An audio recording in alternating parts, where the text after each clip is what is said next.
Guys, গত ভিডিওতে দেখছেন এক ঝলকে উরুশ বিরিয়ানি, আর আজকে দেখবেন এক চিমটি উরুশ বিরিয়ানি। চিমটি উরুশ বিরিয়ানির জন্য আমি সব কিছু এক চিমটি নিয়ে নিলাম, শুধু চালটাই নিলাম 4-5 চিমটি। আমার মেয়ের জন্য কেনা মেলা থেকে টুকিটাকি জিনিসগুলোর মধ্যে আজকে আমি রান্না করব। ওকে নিয়ে আজকে খেলতে বসছি একসাথে। ছোটবেলার পুরানো স্মৃতি নিয়ে আজকে আসছি। এভাবে 3টা ইট দিয়ে আমি হাঁড়িটা দিয়ে রান্না করব। 3টা ইট দিয়ে আমি আগুন দ্বারা হাঁড়িটা বসাই দিছি, তেল দিয়ে দিলাম।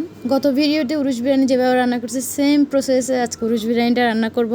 আমার মেয়ে অনেক আনন্দ ছিল, সে আমি রান্না করতেছি সে দেখতেছিল। আমি একটু করে কয়েক টুকরো মাংস ছিঁড়ে নিছি, জাস্ট 1 চিমটি মাংস নেওয়ার জন্য, যেহেতু 1 চিমটি উরুশ বিরিয়ানি রান্না করতেছি।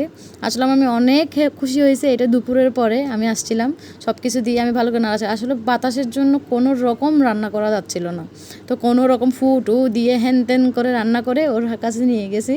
ও অবশ্য খাই নাই সবগুলা, জাস্ট এমনি মজার জন্য আর কি। বিশ্বাস করেন একদম পারফেক্ট একটা বিরিয়ানি হয়েছে, মানে বলা যাবে না যেটা ছোট একটা হাঁড়িতে এরকম পাতা চাতা দিয়ে রান্না করা। মনে হচ্ছে অনেক সুন্দরভাবে ঘরোয়াভাবে আমরা যেভাবে অনেক সুন্দরভাবে রান্না করি ওই রকমই সেম বিরিয়ানিটা হয়েছে।